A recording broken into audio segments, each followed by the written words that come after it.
سرکار کی اس حدیث نے بتلایا کہ نیکیاں کرو پر حسد نہ کرو ورنہ یہ کھا جائے گا۔ حسد کرتے ہیں لوگ، حسد نہ کریں زندگی میں، یہ آپ کے دل کو جلائے گا، یہ آپ کو تکلیف دے گا۔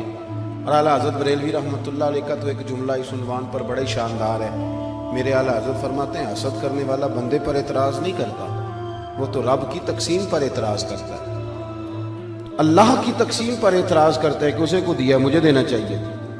حسد نہ کریں، رشک کریں، رشک کریں زندگی میں۔ آپ اللہ کے حضور دعا کریں، یا اللہ کیا شان ہے تیری، اس کو دیا ہے، میں بھی تو تیرا بندہ ہوں، مجھے بھی عطا فرما۔ رشک کریں، اور رشک کا سبق دیا نبی پاک علیہ السلام۔ بخاری مسلم میں فرمایا دو لوگوں پر رشک کرو۔ رشک یا رسول اللہ کس پر؟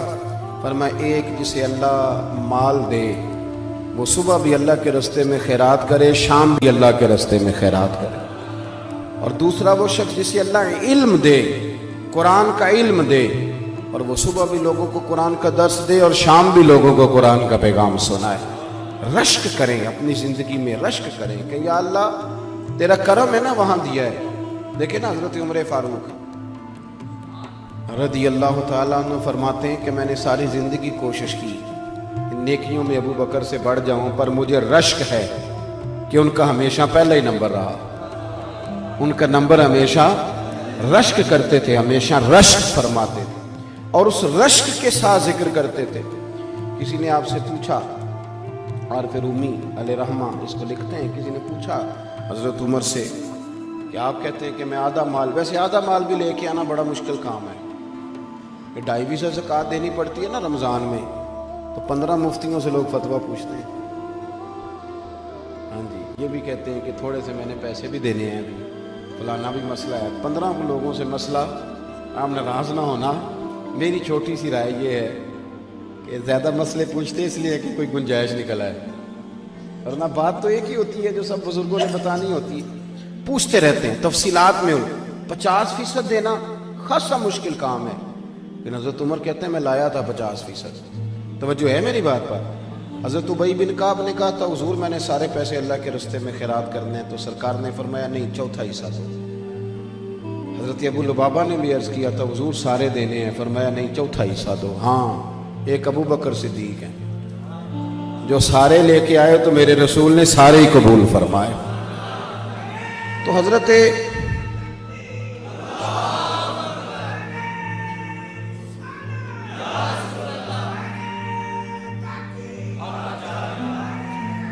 سنیں جی، حضرت ابو عمر فاروق سے لوگوں نے پوچھا کہ حضور آپ آدھا لے کے آئے، تو فرمانے لگے میں تو آدھا لایا تھا، ارادہ تھا کہ آج ابو بکر سے آگے نکلوں گا، پر وہ سارے لے آئے۔ لیکن فرماتے کہ جو سوالات حضور نے پوچھے وہی بڑے قابل رشک تھے، جو سوالات پوچھے وہی قابل رشک تھے۔ اور فرماتے سوالوں میں بڑا فرق تھا۔ مجھ سے حضور نے پوچھا کیا لے کے آئے ہو، آپ نے غور کرنا ہے میری بات، کیا لے کے آئے ہو؟ تو میں نے کہا حضور آدھا لے آیا ہوں۔ مجھ سے پوچھا کیا لے کے آئے ہو، اور ابو بکر صدیق سے پوچھا گھر کیا چھوڑ کے آئے ہو؟ فرماتے ہیں ان سوالوں میں بڑا فرق تھا، اور پھر جواب دینے والے نے بھی جواب دیا حضور کی غلامی میں، تو یہ نہیں کہا حضور سارا لے آیا ہوں، یہ نہیں فرمایا میں کوئی لاوارث تو نہیں نا محبوب، میرا گھر بھرا ہوا ہے، گھر میں اللہ بھی چھوڑ آیا ہوں، اللہ کا رسول بھی چھوڑ آیا۔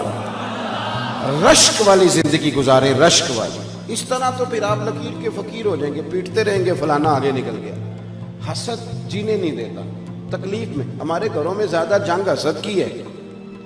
وہ جیٹھانی صاحبہ کہتی ہیں کہ دیورانی نیا فریزر لے آئی ہے، گرمیاں بھی آئی نہیں، تو چاہے قرضہ اٹھا یا کسی کو لوٹ معاذ اللہ، لیکن مجھے نیا فریزر۔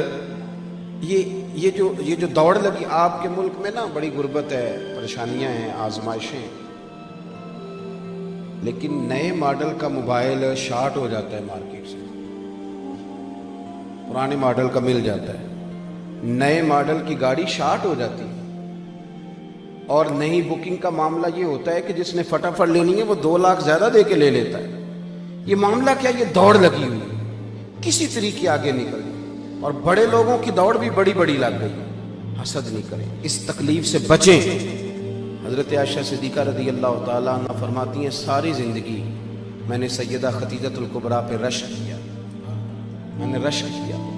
آپ فرماتی ہیں کنز الاموال میں روایت موجود ہے, فرماتی ہیں ایک بوڑھی عورت دوپہر کو آ گئی تھی.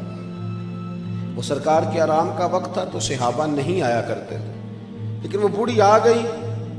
اور جب وہ بوڑھی نے دروازے پہ دستک دی, پوچھا گیا کون ہے, اور جب وہ بولی تو حضور جلدی سے اٹھے چارپائی سے. سرکار نے اسے بٹھایا, کھانا کھلایا, اور کہتے ہیں وہ باتیں کرتی تو حضور گہری سوچ میں چلے جاتے, کبھی مسکراتے کبھی رو بھی دیتے. بڑے لوگوں کو حضور وقت دیتے تھے پر اسے انفرادی وقت دیا, اور جب وہ جانے لگی تو حضور نے تحفے بھی دیے. وہ خاتون چلی گئی تو میں نے عرض کی حضور یہ کون تھی؟ بڑے لوگ آتے ہیں پر آپ نے کوئی بڑا ہی اعزاز دیا یا رسول اللہ, اور بڑا میں نے انفرادی رنگ دیکھا ہے. کہتے ہیں سرکار خاموش ہو گئے, پھر حضور کی آنکھوں میں آنسو چمکے اور سرکار فرمانے لگے عائشہ یہ میری پہلی زوجہ سیدہ خدیجۃ الکبریٰ کی سہیلی تھی. یہ جو خدیجہ جب ہم مکے میں رہتے تھے تو یہ آیا کرتی تھی. خدیجہ اسے کھانا کھلاتی تھی, اس کی باتیں سنتی تھی, اسے وقت دیتی تھی, اسے تحفے دیتی تھی. آج جب یہ دوبارہ آئی ہیں تو وہ ساری یادیں تازہ ہو گئی.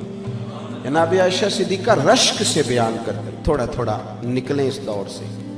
آپ یقین کریں کہ بہت بڑے آدمی سے کبھی بڑا چھوٹا جملہ سننے کو مل جاتا ہے, اور پس منظر دیکھتے ہیں تو کمزور بات نکل آتی ہے. ایسا نہ کریں. اس حسد کا نقصان یہ ہوا ہے کہ معاشرے کے اندر ہمارے بچے سمجھنے لگے کہ شاید ہم چوروں کے بیچ رہتے ہیں, ڈاکوؤں کے بیچ رہتے ہیں, کوئی شخص یہاں ٹھیک نہیں. آپ کسی کا نام لے دیں کسی بچے کے سامنے, سیاستدان کا, لیڈر کا, فوراً اس کو تربیت دی جاتی ہے چور ہیں سارے, چھوڑ. مجھے جی فلاں پیر صاحب بڑے اچھے, وہ دکاندار ہیں سارے, فلاں علامہ صاحب نے کل بڑی عمدہ بات, چھوڑ تو مولویوں نے روٹی روزی کا نظام بنایا. ہم نے بچوں کا یہ مزاج بنا دیا ہے. وہ ہلکا سا جو حسد تھا اس کو اتنا بڑھا کے بیان کیا کہ کوئی شخص اچھا رہا ہی نہیں. میں ملک سے باہر تھا تو ایک صاحب مجھے کہنے لگے پاکستان کا بڑا برا حال ہے, دینی حلقوں کا, غیر دینی حلقوں کا. میں نے کہا یہاں بیٹھے ہیں آپ کو کیا بتاؤ؟ کہنے لگے جی کیا کر رہے ہیں مدارس؟ میں نے کہا سنو, رمضان المبارک میں مسجدیں تھوڑی ہوتی ہیں, حافظ زیادہ ہوتے ہیں, حافظوں کو جگہ نہیں ملتی, مدارس کوئی کام نہیں کر رہے. طریقت میں ٹھیک ہے بڑی پریشانیاں آئی ہیں, لیکن اللہ کے فضل سے اب بھی ڈھیروں مرید ایسے ہوتے ہیں جن کی داڑھی سنت کے مطابق ہوتی ہے, جن کی پیشانیاں سجدوں کی لذت سے آشنا ہوتی ہیں. تو وہ شیخ ایسا ہے جو لوگوں کو ذکر و درود کی عادت ڈال رہا ہے تو یہ رنگ چڑھا ہوا ہے نا. اور جہاں تک عوام کی بات ہے تو یہ زلزلہ آیا, سیلاب آیا, تو ہم نے دیکھا 30 سال ہو گئے جس بوڑھی کی شادی کو اس نے جہیز کی رضائی نہیں نکالی تھی, پر اس نے بھی نکال کے دے دی. کہنے لگی اب وقت آیا ہے, میں زلزلہ والوں کو دینا چاہتی ہوں. میرے بھائی جس بچی نے خود مشین پر بیٹھ کر جہیز بنایا تھا اس نے بھی اپنی ابا سے کہا کہ میں 3 کپڑوں میں چلی جاؤں گی لیکن یہ زلزلہ زدگان کو دے دو. ملت کے جوان جنہیں تم برا کہتے ہو, ایک بوڑھے کو 1 بوتل خون کی ضرورت ہوتی ہے تو 13 نوجوان سڑک پہ کھڑے ہوتے ہیں کہ ہم حاضر ہیں. اور پھر آپ کو کیا ضرورت ہے یہ کہنے کی کہ یہ وطن کسی چور کا اور کسی ڈاکو کا ہے؟ یہ وطن کسی چور کا نہیں, کسی ڈاکو کا نہیں, کسی سیاستدان کا نہیں, یہ وطن داتا علی اجمیری کا ہے, یہ بابا فرید الدین مسعود گنج شکر کا ہے. کیوں آپ کچی پکی باتیں کرتے ہیں؟ آپ اپنی زبان پر تعریف لائیں تو صحیح, آپ بات کریں تو صحیح. مزاج ہی نہیں. میں چلا گیا, یہ سہاوے کے پاس قبر ہے شہاب الدین گوری کی, پتہ ہے آپ کو؟ اللہ کرے آپ کو پتہ چل جائے, آمین تو کہہ دیں. کیونکہ ان کا عرس نہیں نہ ہوتا, اس سے زیادہ نشین کوئی نہیں اور گلہ شلہ کوئی نہیں الا ماشاءاللہ, ورنہ بات بڑی بن جاتی, فوٹو پہ فوٹو لگی ہوئی ہوتی. شہاب الدین غوری, کسی نے پوچھا کہاں رہتے ہو تو کہنے لگے گھوڑے کی پشت پہ. بہت بڑے صوفی کا نام لے رہا ہوں میں. اور یہ آپ جا کے دیکھیں, یہ ان کا مزار اسی بندے نے بنایا جس نے آپ کو ایٹمی طاقت بھی بنایا ہے. اور وہ کتاب کھولنے کی ضرورت نہیں, ان کے مزار پہ لکھا ہے کہ یہ قبر ڈاکٹر عبد القدیر خان نے بنوائی ہے اور بڑا شاندار مقبرہ بنوایا ہے. اور شہاب الدین غوری کی قبر پہ جو سب سے پہلا لفظ لکھا ہے وہ یہ لکھا ہے کہ منظور نظر خواجہ معین الدین چشتی اجمیری، پہلا لفظ لکھا ہے، کیونکہ ہمارا مزاج نہیں۔ اور یہ بھی بات ضمناً آ گئی کہ دربار اسی بندے نے بنایا ہے جو آپ کو ایٹمی ہتھیار بھی بنا کے دیتے رہے، اور ڈاکٹر صاحب اور میزائل کا نام بھی گوری ہے۔ میری بات کی سمجھ آ رہی؟ لیکن آخری شعر جو لکھا ہے ان کے لوہے مزار پر پڑھ کے میں تو رو پڑا۔ وہ آخری شعر لکھا ہے، اپنے بھی جس کو بھول گئے تھوڑی دیر میں، وہ مرد درویش دفن ہے اس مٹی کے ڈھیر میں۔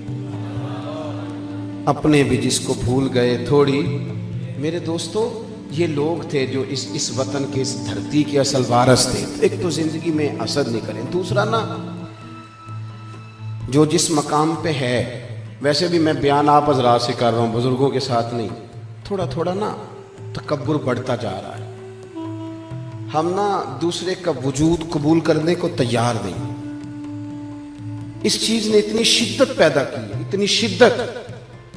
میں صبح 11 بجے سے لگا ہوں اسی کام، انسان ہے نا جی، اگر 12 گھنٹے، اب یہ 11 بجنے کو ہیں تو 12 گھنٹے ہو جائیں گے ہمیں، مسلسل چل رہے ہیں، اور ابھی اس کے بعد ایک وعدہ اور نبھانا ہے۔ لیکن اس کے باوجود روز 15-20 لوگ ناراض ہوتے ہیں ہم سے، کہتے ہیں تسی بڑے ہو گئے ہو۔ 15-20 اس کے باوجود، میری بات کی سمجھ آ رہی، قبول کرنے کو تیار نہیں۔ کوئی آ جاتا ہے نا، اگر آپ سے کوئی ڈاکٹر کسی وقت اس کو کسی عالم سے کام پڑ جاتا ہے تو اس کا ذہن بنا ہوا ہے کہ مولوی تو ویلے ہوتے ہیں، کام تو میں کرتا ہوں، مزاج بن جاتا ہے۔ شاید یہی مزاج میری طرح کے مولوی کا وکیل کے بارے میں ہے، یہ تو فارغ آدمی، اس کو تو کوئی کام نہیں، وہ تو جاتا ہے چیمبر میں تو آ جاتا ہے، وجود تسلیم نہیں کرتے۔